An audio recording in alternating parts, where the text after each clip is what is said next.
Hello, dear students of class 10. Welcome to session 1 on chapter 3.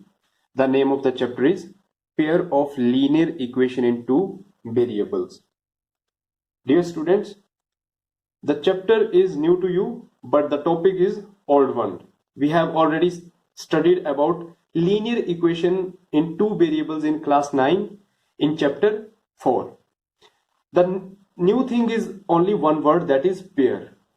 Okay class 9 में हमने क्या किया था, हमने किया था linear equation in two variables, but अब क्लास 10 में हम करेंगे पेयर ऑफ लीनियर इक्वेशन, मतलब हम दो लीनियर इक्वेशन को साथ में लेके उनको सॉल्व करेंगे, उनके सॉल्यूशन फाइंड आउट करेंगे।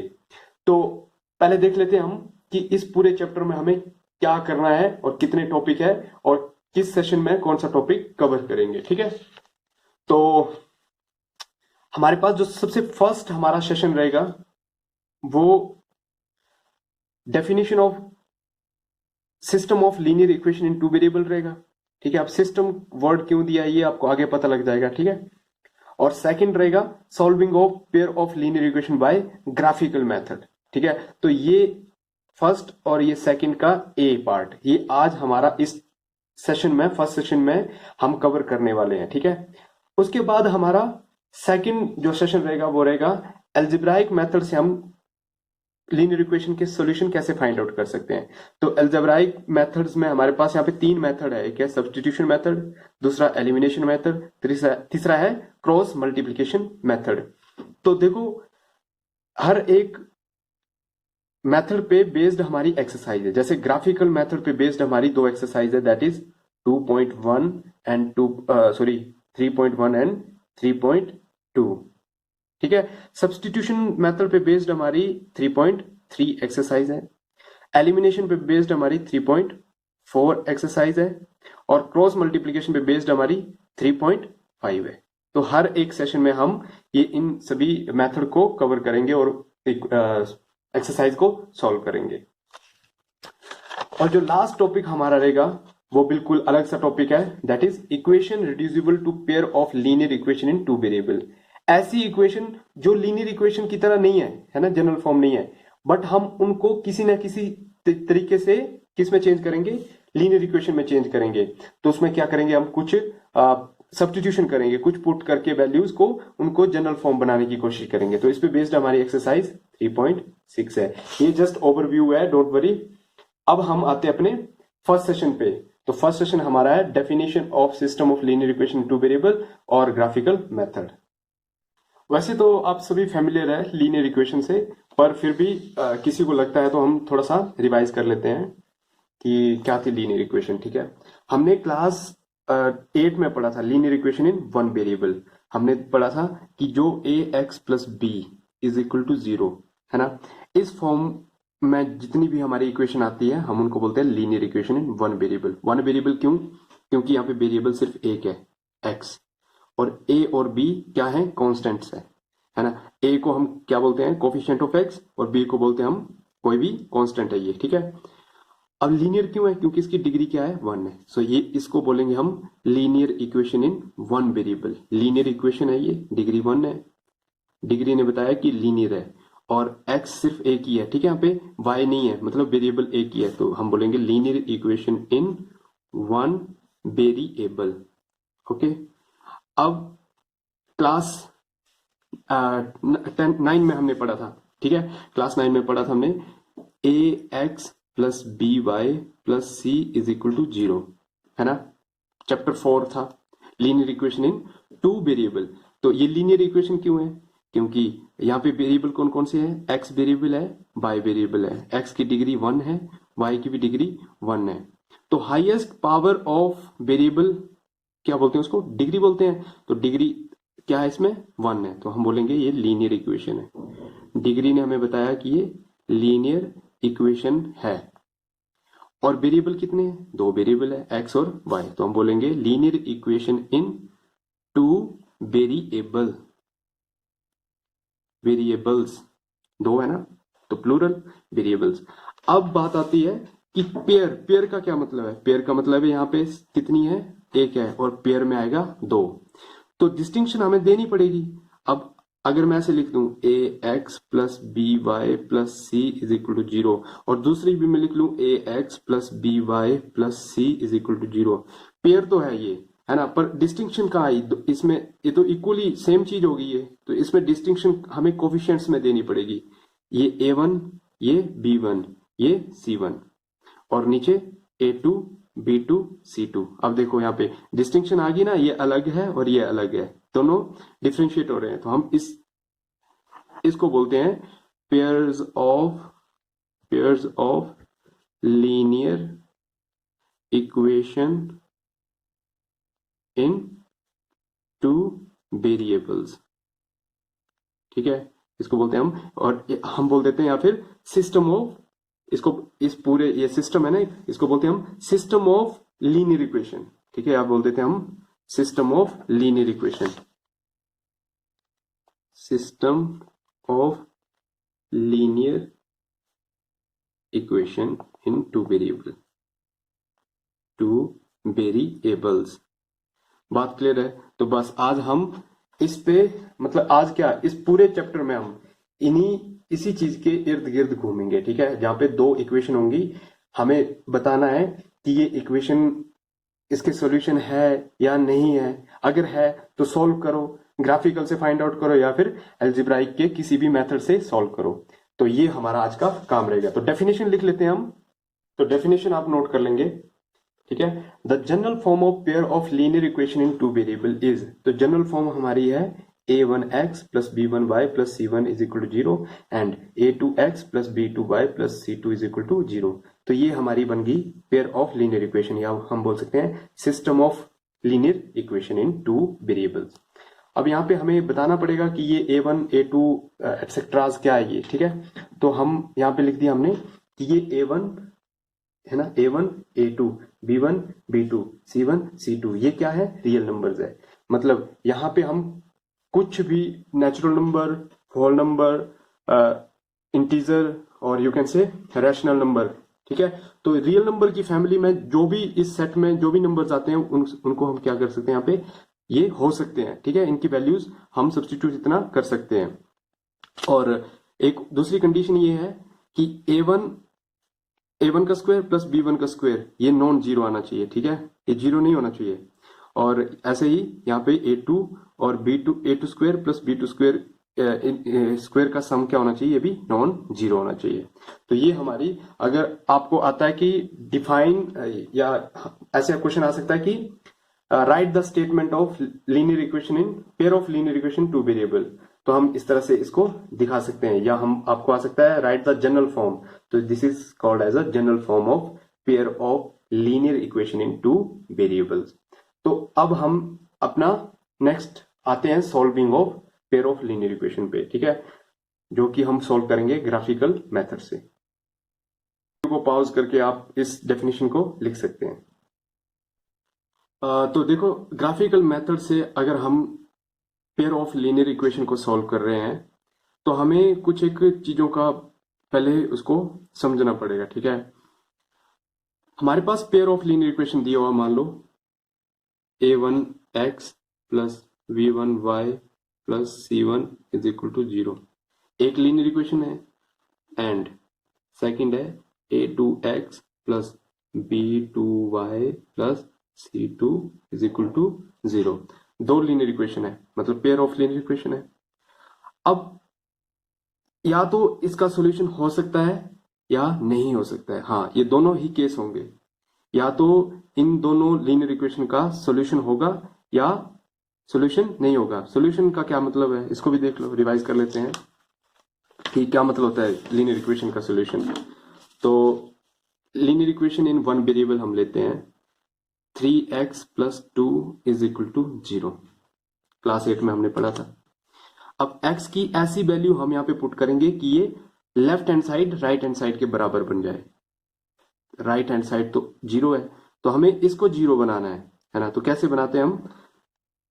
सॉल्व करते हैं ना, है ना, सब कुछ हम ट्रांसपोज करते हैं राइट हैंड साइड, और लेफ्ट हैंड साइड पे सिर्फ क्या रखते हैं? वेरिएबल को। तो सॉल्व करने के बाद हमें मिलेगा, चलो देख ही लेते हैं यहाँ पे। ठीक है, हमने पहले ट्रांसपोज किया 2 को, तो ये आ गया 3x is equal to -2 x is equal to -2/3। मतलब इसका सोल्यूशन आ गया कि x की वैल्यू यहाँ पे हम -2/3 पुट करेंगे तो लेफ्ट हैंड साइड हमारी किसके बराबर बन जाएगी, राइट हैंड साइड के। -2 + 2 is equal to 0, -2 cancel, 0 is equal to 0, isn't it, है ना। ये 0 आ गया।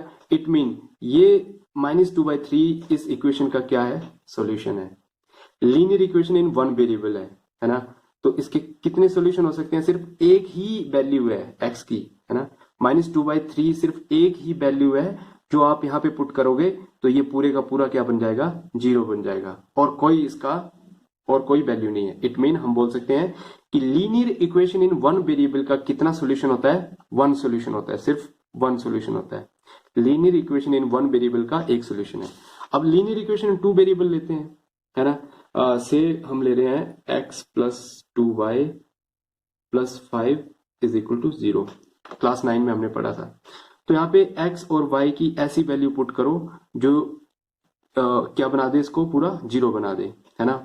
तो क्या पुट कर सकते हैं हम यहाँ पे, तो इसके सोल्यूशन फाइंड आउट करने के लिए हम क्या करते थे, ऐसा बॉक्स बनाते थे एक, है ना, क्लास 9 में। और इस एक कॉलम में x, एक रो में x लिखते थे, दूसरे रो में y, और ऐसे कॉलम बनाते थे हम। एक x की वैल्यू पुट करते थे, y की गेट करते थे। जैसे x की यहाँ पे अगर मैं पुट करूं वैल्यू 1, x की वैल्यू 1 पुट करूं तो y की वैल्यू कितनी आएगी, 1 + 2y + 5 is equal to 0, 2y is equal to -5, 2y is equal to -1 भी ट्रांसपोज होगा, -1 -6, तो y is equal to -3, y is equal to -3। अब x की वैल्यू 0 पुट करूं, x की वैल्यू 0 पुट की तो 0 + 2y + 5 is equal to 0, so 2y is equal to -5, y is equal to -5/2, तो -5/2, या डेसिमल में भी कन्वर्ट कर सकते हैं इसको। तो इस तरह से हम देखते थे कि बहुत सारी वैल्यू x की पुट कर सकते हैं और उतनी ही वैल्यू हम किसकी गेट कर सकते हैं, y की। तो हम कंक्लूजन पे क्लास 9 में पहुंचे थे कि ये जो इक्वेशन है that is linear equation in two variable के कितने सॉल्यूशन होते हैं, इनफाइनाइट सॉल्यूशन होते हैं। कैसे इनफाइनाइट, x की कितनी वैल्यू हम पुट कर सकते हैं, बहुत सारी, और y की कितनी वैल्यू गेट कर सकते हैं, बहुत सारी। इट मीन x और y क्या इसके सॉल्यूशन है, तो कितने सॉल्यूशन है, इनफाइनाइट सॉल्यूशन है। बात क्लियर है। तो ऐसी बहुत सारी वैल्यूज हैं जो हम यहाँ पे पुट करें तो ये left hand side right hand side के बराबर बन सकती है। तो यहाँ पे अब आते हैं हम, ठीक है। ये लीनियर इक्वेशन, एक लीनियर इक्वेशन है, ये दूसरी है, इसके भी इनफाइनाइट है, इसके भी इनफाइनाइट सोल्यूशन है। तो इन दोनों का सोल्यूशन, कॉमन सोल्यूशन क्या होगा, ठीक है। जो इन दोनों का कॉमन सोल्यूशन होगा उसी को बोलेंगे कि वो इस सिस्टम का एक सोल्यूशन है। मतलब ऐसी x और y की वैल्यू जो इन दोनों को सेटिस्फाई करे। बात समझ आ रही है। अब इसको सॉल्व करेंगे तो इसके सॉल्यूशन अलग आएंगे, इसके सॉल्यूशन अलग आएंगे, बट वहां पे एक सॉल्यूशन होगा जो इसको भी सेटिस्फाई करेगा, इसको भी सेटिस्फाई करेगा। तो उस पर्टिकुलर सॉल्यूशन को प्यारे बच्चों हम बोलेंगे कि इस लीनियर इक्वेशन, इस system of pair of linear equation का जो हमारे पास दिया है सिस्टम, उस सिस्टम का वो क्या है, सॉल्यूशन है। तो अगर इन दोनों पेयर ऑफ लीनियर इक्वेशन का सॉल्यूशन आता है तो उस सिस्टम को बोलते हैं हम कंसिस्टेंट। क्या बोलते हैं, देखो दो केस हो सकते हैं, या तो सॉल्यूशन आएगा या नहीं आएगा, ठीक है। जो आता है तो उसको बोलते हैं हम, यहाँ पे लिख लेते हैं ना, pair of system can be, देखो यहाँ पे लिख दिया हमने, system of linear equation, system of linear equations, system of linear equations, ठीक है, सिस्टम ऑफ लीनियर इक्वेशन। तो ये सिस्टम क्या क्या हो सकता है, या तो हो सकता है प्यारे बच्चों कंसिस्टेंट, क्या हो सकता है, कंसिस्टेंट, या हो सकता है इनकंसिस्टेंट।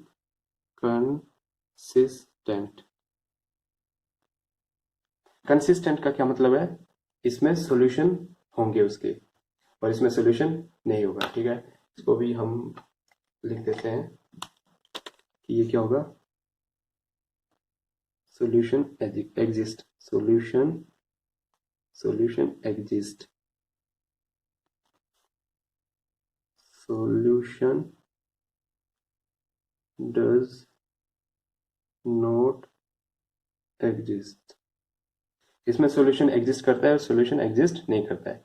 अगर कंसिस्टेंट होगा फिर आगे हमारे पास फिर से दो केसेस होंगे, है ना। दो केसेस होंगे। दो केसेस क्या होंगे? या तो उसका एक सॉल्यूशन होगा, है ना, only one solution, unique solution बोलेंगे उसको, यूनिक सॉल्यूशन। या तो उसका एक सॉल्यूशन होगा, यूनिक मतलब एक, और उसके हो गए बहुत सारे सॉल्यूशन, मैनी सॉल्यूशन। देखो बात कहां से चली थी? बात चली थी कि जो पेयर ऑफ लीनियर इक्वेशन है, ठीक है, उसको हमने क्या बोल दिया? सिस्टम बोला है ना, या पेयर भी बोल सकते हैं, सेम चीज है। तो इस सिस्टम का या तो सॉल्यूशन कंसिस्टेंट होगा या इनकंसिस्टेंट होगा, ठीक है। वो सिस्टम जो है वो कंसिस्टेंट होगा या इनकंसिस्टेंट होगा। अगर ये सिस्टम कंसिस्टेंट है, इसका मतलब है कि इस सिस्टम का सॉल्यूशन एग्जिस्ट करता है, और ये सिस्टम अगर इनकंसिस्टेंट है तो इसका सॉल्यूशन एग्जिस्ट नहीं करता है। ये यहीं पे खत्म है बस, ठीक है। अगर सॉल्यूशन एग्जिस्ट करता है तो ये सॉल्यूशन भी दो टाइप का हो सकता है। या तो हो सकता है इसका एक ही सॉल्यूशन हो। यूनिक सॉल्यूशन का क्या मतलब है? Only one solution, only one solution, ठीक है, ओनली वन सॉल्यूशन। या हो सकता है इसके बहुत सारे सॉल्यूशन हो। अब ये देखो यहां पे इसका क्या मतलब है? इनकंसिस्टेंट कब होगी ये इक्वेशन? ठीक है, अब ये एक इक्वेशन है, कैसी इक्वेशन है? लीनियर इक्वेशन है। तो इसका ग्राफ बनेगा, स्ट्रेट लाइन ग्राफ बनेगा, ठीक है। तो इस इक्वेशन को हम अगर ड्रॉ करेंगे तो ड्रॉ करने पे हमारे पास एक क्या बनेगा? इस तरह से हम ग्राफ इसका प्रिपेयर कर सकते हैं।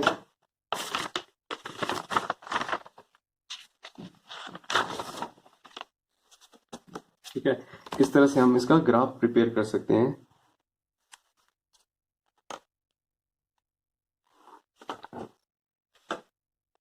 ये पॉजिटिव y एक्सिस और ये पॉजिटिव x एक्सिस, ये इसको भी एक्सटेंड कर देते हैं क्योंकि नेगेटिव में भी तो सॉल्यूशन जा सकता है नीचे की तरफ।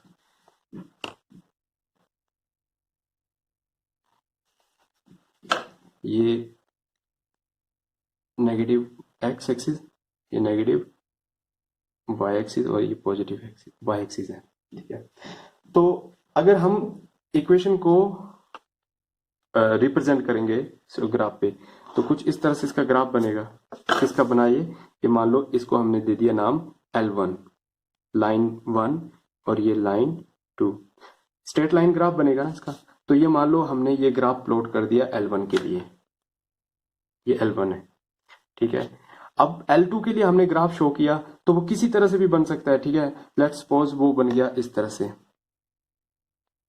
उसके सॉल्यूशन आने के बाद वो इस तरह से बन गया, ये बन गया हमारा L2, ठीक है। अब देखो क्या किया इसने? इंटरसेक्ट किया है ना, इंटरसेक्ट किया है एक पॉइंट पे, यहाँ पे इंटरसेक्ट किया इसने एक पॉइंट पे। इस पॉइंट का नाम दे दिया हमने P। तो ये जो पॉइंट P है इसके क्या होंगे? कोऑर्डिनेट्स होंगे। एक x का कोऑर्डिनेट होगा और एक y का कोऑर्डिनेट होगा। अब x y तो इससे कंफ्यूज मत करना कि ये x और ये y है, ठीक है। तो इसको मैं ले देता हूं कुछ और, a और b ले लेता हूं इसको, ठीक है। अल्फाबेट a और b, ये कोऑर्डिनेट है। ये कहां से आए? ये a क्या है? x का कोऑर्डिनेट यहाँ पे लाई करेगा। ये b क्या है? y का कोऑर्डिनेट, ये यहाँ पे लाई करेगा। तो ये पॉइंट आ गया। ये देखो ये पॉइंट जो है इस लाइन पे भी लाई कर रहा है L1 पे, और ये पॉइंट L2 पे भी लाई कर रहा है, यानी इन दोनों का क्या है? ये कॉमन सॉल्यूशन है। तो इसी चीज को हम बोलेंगे ये इसका सॉल्यूशन है। और कितना सॉल्यूशन है? एक सॉल्यूशन है ना। तो ये L1 और L2 क्या हुए? ये हुए कंसिस्टेंट। क्या हुए? ये कंसिस्टेंट, ठीक है। ये इसका जो सिस्टम है इन दोनों इक्वेशन का, L1 और L2 इक्वेशन का जो हमारे पास सिस्टम है वो सिस्टम क्या है? कंसिस्टेंट है। और कंसिस्टेंट में भी हमारे पास टाइप से दो है ना, कंसिस्टेंट में भी दो टाइप थे, यूनिक और मैनी। तो इसके कितने सॉल्यूशन है? यूनिक सॉल्यूशन है। बात क्लियर है? तो यूनिक के लिए प्यारे बच्चों हमारे पास ग्राफ कैसा बनेगा? ये रफ ग्राफ बना रहा हूं मैं, ठीक है, मतलब ऐसा ही जनरल ग्राफ बनेगा किसी का भी। तो इसको ये कोई हम कोऑर्डिनेट्स या फिर सॉल्यूशन लेके नहीं बना रहे, हम सिर्फ इसको ऐसे ही विजुलाइज करने के लिए बना रहे हैं। तो यूनिक का सॉल्यूशन बनेगा हमारे पास कुछ इस तरह से कि ये हमारे पास positive x axis, negative x axis, positive y axis, negative y axis. तो ये हमने बना दिया इसका प्यारे बच्चों ग्राफ। ये बन गया L1 का, है ना। और L2 के लिए बनाएंगे। L2 के लिए हम बस इसको इंटरसेक्ट कराएंगे, किसी भी तरह से भी इंटरसेक्ट कर सकती है या कहीं भी इंटरसेक्ट करेगी, ठीक है। ये आ गया हमारे पास L2। तो ये पॉइंट यहाँ पे इंटरसेक्ट हुआ, इसके कोऑर्डिनेट आ गए A और B, ठीक है। तो इसको बोलते हैं हम यूनिक सॉल्यूशन है ये, यानी कंसिस्टेंट है। इनकंसिस्टेंट के लिए क्या होगा? Many solution. जब कंसिस्टेंट है और मैनी सॉल्यूशन है तो उस केस में क्या होगा? उस केस में बनेगा ग्राफ कुछ इस तरह से।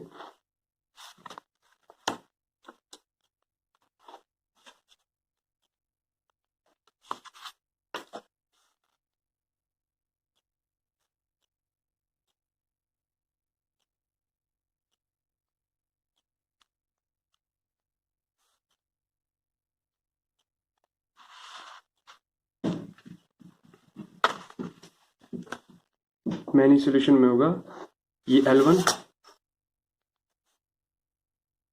है ना।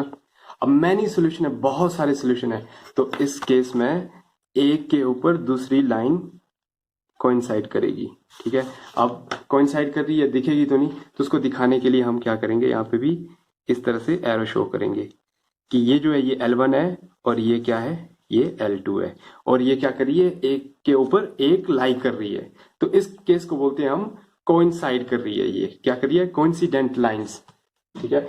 इस केस को बोलते हैं हम प्यारे बच्चों, फर्स्ट जो केस था जिसमें यूनिक सॉल्यूशन था, इस केस को बोलते हैं हम इंटरसेक्टिंग लाइंस, इंटरसेक्टिंग लाइंस। और प्यारे बच्चों इस केस को बोलते हैं हम कोइंसिडेंट लाइंस, कोइंसिडेंट लाइंस। बात क्लियर है? फिर से एक बार रिवाइज करते हैं। यहां से given system of linear equation है, given system of linear equation है, तो इस लीनियर इक्वेशन की पॉसिबिलिटी ये है कि इसके सॉल्यूशन हो सकते हैं या नहीं हो सकते हैं, है ना। सॉल्यूशन हो सकते हैं, इस चीज को हम बोलते हैं कंसिस्टेंट। सॉल्यूशन ना हो तो उस सिस्टम को बोलते हैं हम इनकंसिस्टेंट। कंसिस्टेंट भी हमारे पास दो टाइप के आए, है ना, कि कंसिस्टेंट में या तो उसके यूनिक सॉल्यूशन होगा या फिर मैनी सॉल्यूशन होंगे। जब यूनिक सॉल्यूशन है तो ये इंटरसेक्टिंग लाइंस आता है, और जब मैनी सॉल्यूशन है तो कोइंसिडेंट लाइंस आता है। तो अब बच रहा है हमारा लास्ट इनकंसिस्टेंट। तो ऑब्वियस सी बात है, देखो कि इन दोनों लाइंस के बीच का कोई भी कॉमन पॉइंट नहीं आएगा। यहाँ पे इसमें कॉमन पॉइंट था, कितना था, एक, तो एक सॉल्यूशन। इसमें कॉमन पॉइंट कितने थे, बहुत सारे हैं। देखो ये कॉमन पॉइंट है ना सभी दोनों लाइंस के, है ना, तो कितने सॉल्यूशन है, मैनी सॉल्यूशन है। अब इस केस में आप बता सकते हो मुझे क्या होगा, क्या पॉसिबिलिटी हो सकती है कि कोई भी सॉल्यूशन ना बने, कोई भी सॉल्यूशन इसका ना बने। ये तभी पॉसिबल है जब दोनों लाइन एक दूसरे से इंटरसेक्ट ना करे और कोइंसिडेंट भी ना करे। तो ये तभी पॉसिबल है जब हमारी वो दोनों लाइन क्या हो, दोनों लाइन हमारी क्या हो, पैरेलल हो, बिल्कुल। क्योंकि हमने पढ़ा है लोअर क्लासेस में, दो पैरेलल लाइन एक दूसरे को कभी भी इंटरसेक्ट नहीं करेंगी, ये चलती जाएंगी, चलती जाएंगी और चलती ही जाएंगी। तो इट मीन इस केस में हमारे पास कभी भी कोई सॉल्यूशन नहीं आएगा प्यारे बच्चों। तो इस केस को बोलते हैं हम पैरेलल लाइंस, पैरेलल लाइंस। बात क्लियर है? देखो इसको अब आराम से पॉज करके वीडियो को ध्यान से लिख लेंगे। और आपकी जो टेक्स्ट बुक है ना एनसीईआरटी की, उसमें पेज नंबर 46 है, पेज नंबर 46 है, वहां पे एक बहुत सुंदर सा टेबल बना हुआ है, ठीक है। उस टेबल को बिल्कुल एज इट इज अपनी नोटबुक में लिख लेना है, ठीक है। यहाँ पे सीरियल नंबर दिया हुआ है, ठीक है, सीरियल नंबर ऐसे करके, फिर पेयर ऑफ लाइन दिया है, इसी तरह से बिल्कुल अच्छा सा टेबल बना हुआ है 46 पेज पे। उसको एज इट इज आपने अपनी बुक में लिखना है, और वहां पे आपके पास एग्जाम्पल भी दिए हुए हैं कि कौन सी लाइन पैरेलल है, कौन सी लाइन इंटरसेक्टिंग है और कौन सी कोइंसिडेंट है। तो प्यारे बच्चों देखो, जो ग्राफिकल इसी पे बेस्ड हमारी एक्सरसाइज 3.1 है और एक्सरसाइज 3.2 है। ठीक है, तो इन एक्सरसाइज को करने के लिए अब आपको बेसिक हमारा पूरा प्रिपेयर हो चुका है। तो हम एक्सरसाइज पे आते हैं, एक्सरसाइज 3.1 पे। एक्सरसाइज 3.1 क्वेश्चन नंबर 1 2 3 तीन क्वेश्चन है, हम 1 आज करेंगे, बाकी 2 और 3 आपको होमवर्क रहेगा। बिल्कुल सिमिलर क्वेश्चन है। ठीक है क्या क्वेश्चन फर्स्ट देखते हैं। Aftab tells his daughter 7 years ago, Aftab अपनी बेटी को बोलता है 7 साल पहले, I was 7 times as old as you were then. 7 साल पहले मेरी आपकी एज से मेरी एज 7 times थी। ठीक है, बोलता है ऑल्सो 3 years फ्रॉम नाउ, और आज से 3 साल बाद I shall be 3 times as old as you will be. तो आज से 3 साल बाद जितनी आपकी एज होगी, उस आपकी एज से मेरी एज उस टाइम पे कितनी होगी, 3 times होगी। ये आफ्ताब अपनी डॉटर को बोल रहा है।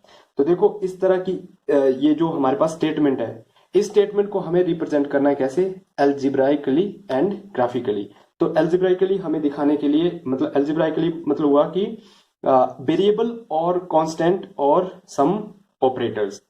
तो x प्लस वाई इस तरह से हमें कुछ शो करना है।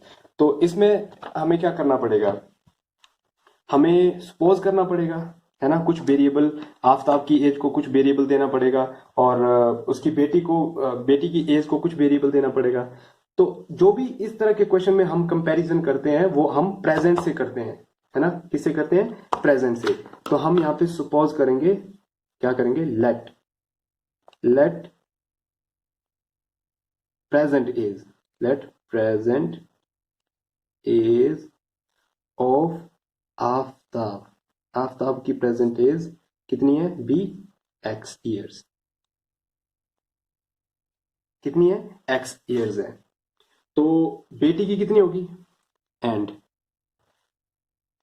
Present age of daughter, DAUGHTER, अब डॉटर की प्रेजेंट एज और आफ्ताब की प्रेजेंट एज कुछ इसका कंपैरिजन नहीं दिया, तो इसमें हमें सेकंड वेरिएबल इंट्रोड्यूस करना पड़ेगा, y ईयर्स। आफ्ताब की x और डॉटर की y। अब फर्स्ट उसका केस था 7 years एगो। तो 7 years एगो से हमारा पेयर ऑफ लीनियर इक्वेशन में से एक लीनियर इक्वेशन बनेगी। तो हम लिखेंगे अकॉर्डिंग टू क्वेश्चन या फिर 7 years एगो, सिंपली 7 years एगो, 7 साल पहले, 7 years एगो। ठीक है, एज ऑफ आफ्ताब 7 years एगो कितनी थी, एज ऑफ आफ्ताब कितनी हुई, इज इक्वल टू 7 साल पहले। आज की एज से 7 साल माइनस करेंगे, तो आज की एज x है और 7 ईयर इसमें से माइनस कर दिए। ठीक है, 7 साल पहले है ना। और डॉटर की age, daughter's age is equal to, daughter की एज अभी कितनी है प्रेजेंट में, y है, 7 साल पहले y से 7 साल माइनस कर देंगे। क्लियर है। अब 7 साल की एज का कंपैरिजन दिया है। ठीक है, तो हम चलेंगे अकॉर्डिंग टू क्वेश्चन या अकॉर्डिंग टू स्टेटमेंट, जो भी लिख सकते हैं आप, अकॉर्डिंग टू क्वेश्चन। तो क्वेश्चन में क्या बोला था उसने कि 7 साल पहले आफ्ताब की एज, ये आफ्ताब की एज और ये डॉटर की एज, इसके बीच में कंपैरिजन है। क्या कंपैरिजन है, बोलता 7 साल पहले आफ्ताब की एज जो थी उसकी बेटी की एज से कितनी थी, 7 times थी, है ना। तो क्या ये कौन बड़ा था, आफ्ताब बड़ा था या डॉटर, आफ्ताब बड़ा था, है ना। तो 7 times किसके साथ आएगा, डॉटर के साथ। डॉटर की एज को 7 से हम क्या करेंगे, मल्टीप्लाई करेंगे, तब जाके किसकी एज के बराबर होगा, वो आफ्ताब की एज के बराबर होगा। ठीक है, तो यहां से अब इसको सॉल्व करेंगे हम, तो हमारे पास क्या आएगा, यहां से हमारे पास आएगी एक लीनियर इक्वेशन इन 2 वेरिएबल आएगी, 7y - 49 और x ट्रांसपोज करेंगे, ट्रांसपोज किया, -7y हो गया, और यहाँ से -7 है। ठीक है, तो -7 और ये 49 यहाँ से आया था, +49 इज इक्वल टू 0, और इम्प्लाइज दैट, और सिंप्लीफाई किया तो x - 7y plus 42 is equal to 0।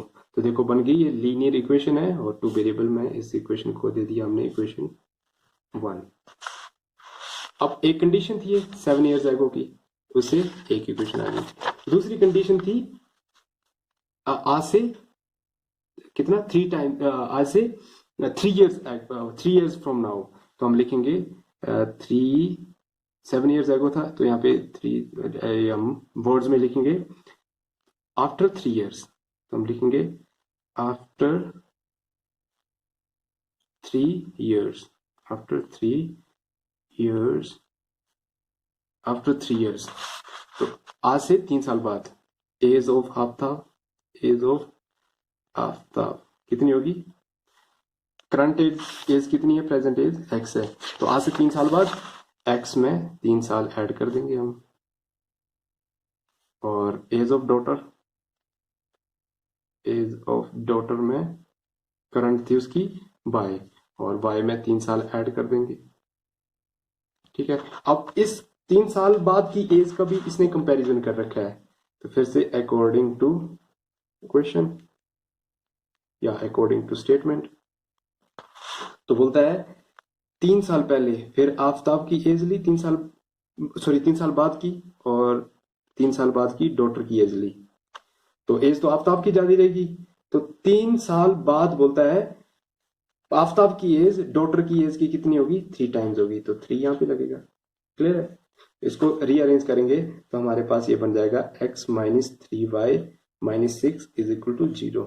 ये आ जाएगी हमारे पास इक्वेशन 2। इक्वेशन हमने सॉल्व कर लिया है ना, इक्वेशन हमने फाइंड आउट कर लिया है। तो फ्रॉम इक्वेशन 1, अब इक्वेशन 1 के हम क्या फाइंड आउट करेंगे? Solution from equation 1। इक्वेशन 1 से हमें मिलेगा x minus 7y is equal to minus 42, है ना। 42 को हमने ट्रांसपोज कर दिया। हम क्या कर रहे हैं, क्लास 9 में हमने किया था ना कि हम लेफ्ट हैंड साइड पे सिर्फ x को रखेंगे और बाकी y को रखेंगे, है ना, बाकी सबको ट्रांसपोज कर देंगे कहाँ पे? Right hand side. तो y को रखना है तो x को भी ट्रांसपोज करेंगे। तो x ये प्लस का था, ये हो गया माइनस का। उसके बाद क्या बच रहा है? -7 बच रहा है। तो -7 को भी ट्रांसपोज करेंगे। तो अल्टीमेटली आपके पास लेफ्ट हैंड साइड पे y बचा।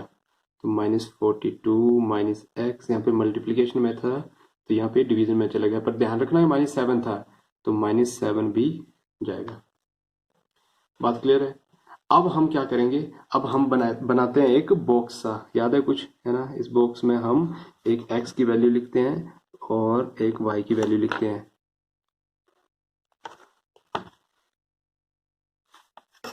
क्यों लिख रहे हैं? क्योंकि हमें इक्वेशन का ग्राफ बनाना है। इक्वेशन का ग्राफ बनाना है। ग्राफ हम तभी बना सकते हैं जब हमारे पास क्या हो? पॉइंट्स हो। और पॉइंट्स हम तभी ड्रॉ कर सकते हैं जब हमारे पास क्या हो? कोऑर्डिनेट्स हो। तो ये एक्स और वाई क्या होंगे? हमारे कोऑर्डिनेट्स होंगे। तो किसी भी लाइन को शो करने के लिए हमारे पास मिनिमम कितने पॉइंट होने चाहिए? 2 पॉइंट होने चाहिए, है ना। एक पॉइंट के कितने कोऑर्डिनेट होंगे? 2 कोऑर्डिनेट होंगे। तो ये यहां से हमारे पास कोऑर्डिनेट आ जाएंगे। एक्स का कोऑर्डिनेट हम फाइंड आउट पुट करेंगे और y का गेट करेंगे। तो अब इस इक्वेशन में हम पुट करते चलेंगे। तो put x is equal to, क्या पुट करें? सबसे पहले तो 0 पुट कर देते हैं, ठीक है। 0 पुट कर दिया, x 0 पुट किया, तो यहां से y कितना मिला? Implies that y is equal to -42 minus 0 divided by -7। So -42 divided by -7, minus से माइनस कैंसिल, 7 1 जार 7, 7 6 जार 42। तो ये आ गई आपके पास, इंप्लाइज दैट y की वैल्यू आ गई +6। नेक्स्ट करते हैं value find out. Put x is equal to, कितना पुट करें? 6 पुट करते हैं, ठीक है। 6 -7 पुट करते हैं, ठीक है। ये -7 पुट करते हैं इसमें। तो implies that y is equal to -42 minus of -7 divided by -7 is equal to -42 minus minus plus divided by -7। -42 + 7 -35 divided by, कुछ गड़बड़ हुआ क्या? ठीक है, हाँ ठीक है, -35 डिवाइडेड बाय -7, माइनस से माइनस कैंसिल, 7 वन जा 7, 7 5 जार 35, इम्प्लाइज दैट y की वैल्यू प्यारे बच्चों 5 आ गई। x कितना पुट किया था? x पुट किया था हमने -7 और y कितना मिल गया हमें? +5। तो ये आ गई इक्वेशन 1 के लिए हमारे सॉल्यूशन। ठीक है, अब इक्वेशन 2 का भी सॉल्यूशन फाइंड आउट करते हैं और दोनों को साथ में शो कर देते हैं ग्राफ पे। फ्रॉम इक्वेशन 2, इक्वेशन 2 को भी प्यारे बच्चों इसी तरह से सॉल्व करेंगे हम, तो हमारे पास आ जाएंगे उसके भी सॉल्यूशन। तो फ्रॉम इक्वेशन 2 हमें क्या मिला? x minus 3y is equal to -6 को ट्रांसपोज किया तो +6 इम्प्लाइज दैट, फिर और इसको सोल्व किया। चलो नेक्स्ट ऐसे स्टेप में स्टेप बाय स्टेप ही लिखते हैं। तो -3y, हमें y को रखना है सिर्फ यहाँ पे, x को ट्रांसपोज करेंगे -x, फिर अब -3 को ट्रांसपोज करेंगे तो y is equal to 6 minus X divided by -3। अब हम इस रिलेशन में पुट करेंगे x और y की, x की वैल्यू और y की गेट करेंगे। तो फर्स्ट पुट करते हैं हम वही same, put x is equal to 0, 0 तो हमारा फेवरेट है, 0 पुट कर देते हैं। तो यहाँ से प्यारे बच्चों y कितना मिलेगा? 6 डिवाइडेड बाई -3।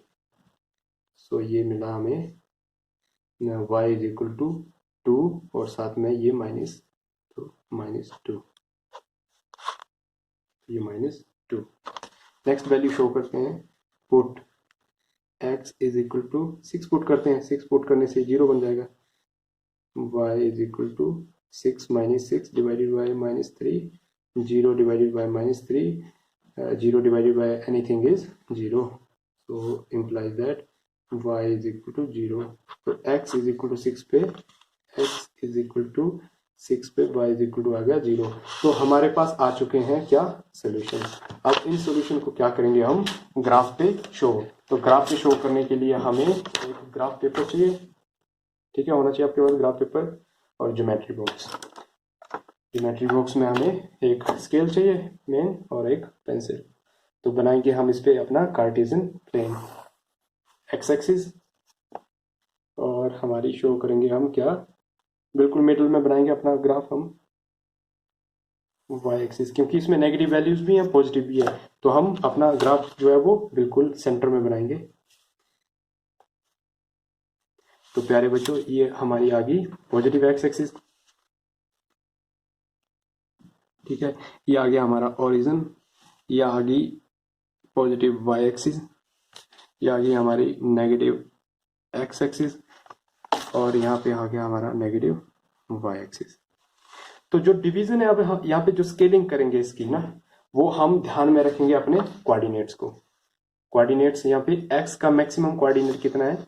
x का मैक्सिमम कोऑर्डिनेट है 6 पॉजिटिव, तो हम 6 तक यहाँ पे इसका डिवीजन करेंगे, ठीक है, 1 2 3 4 5 6, ठीक है। और जो हमारा ये 1 यूनिट है, ये 1 यूनिट किसके बराबर है? 10 मिलीमीटर के बराबर है, तो इसका भी हमें ध्यान देना है, ये 1 यूनिट है। तो हर एक साइड में हमें हर एक एक्सिस में 1 यूनिट ये 10 mm के बराबर ही लेना है, ठीक है। तो ठीक है, करते हैं इसको। ये आ गया 1 2 3 4 5 6 पॉजिटिव, ठीक है।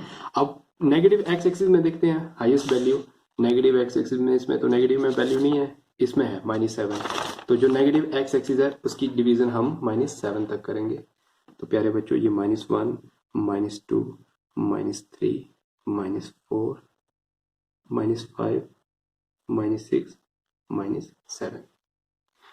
पॉजिटिव वाई एक्सिस में जाते हैं, पॉजिटिव वाई में है 6 यहाँ पे और यहाँ पे माइनस में, तो 6 हमें डिवीजन करने हैं पॉजिटिव वाई एक्सिस के, 1 2 3 4 5 6, और y में था हमारा -2, तो सिर्फ 2 डिवीजन करने से हो जाएगा, -1 -2, डन। तो फर्स्ट कोऑर्डिनेट शो करेंगे हम अपना, first coordinate point, first point के कोऑर्डिनेट है 0 6, x is equal to 0, x 0 यहाँ पे, और y is equal to 6, positive 6। तो ये फर्स्ट कोऑर्डिनेट आ गया हमारा यहाँ पे, ठीक है।